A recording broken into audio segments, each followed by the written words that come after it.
Di sebelah selatan kota Madinah berdiri sebuah masjid putih yang menjadi saksi sejarah perjalanan Islam. Sebuah masjid sederhana yang dibangun langsung oleh Nabi Muhammad SAW dan menjadi masjid pertama yang berdiri dalam sejarah Islam. Tahun 622 Masehi, Nabi Muhammad dan kaum muslimin menghadapi tekanan keras di Mekah. Siksaan, intimidasi, dan ancaman semakin menjadi-jadi. Lalu turunlah perintah hijrah menuju Madinah. Rasulullah bersama sahabatnya Abu Bakar Siddiq memulai perjalanan panjang yang penuh bahaya. Setelah menempuh perjalanan melelahkan, akhirnya Rasulullah tiba di sebuah perkampungan kecil di pinggiran Madinah. Perkampungan itu bernama Quba. Ketika sampai di Quba, Rasulullah disambut hangat oleh penduduk setempat.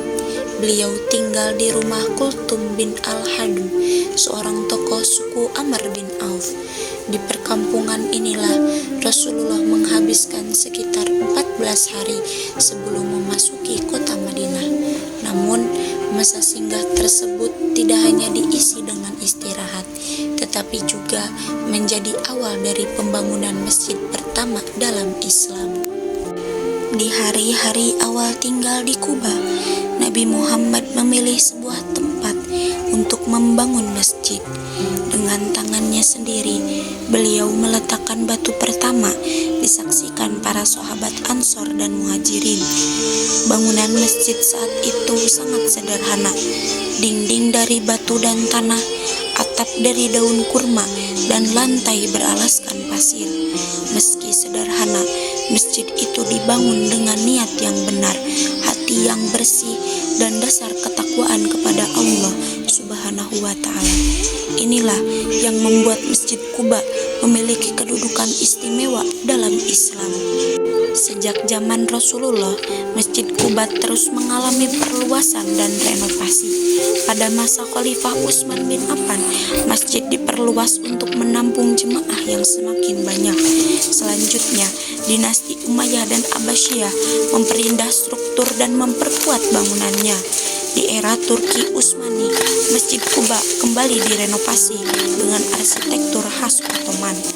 Memasuki era modern, kerajaan Arab Saudi melakukan renovasi yang sangat besar. Masjid Quba dibangun ulang dengan desain yang megah, 4 menara tinggi, dan kubah-kubah putih yang menjadi ciri khasnya. Kini, masjid ini mampu menampung lebih dari 20.000 jemaah sekaligus. Masjid Quba bukan sekedar bangunan bersejarah, ia adalah simbol hijrah, persatuan Muhajirin dan Ansor, serta awal berdirinya masyarakat Islam. Masjid ini mengajarkan bahwa ketakwaan dan keikhlasan adalah pondasi utama peradaban Islam. Inilah Masjid Quba, masjid pertama dalam Islam yang diberkahi Allah sepanjang masa.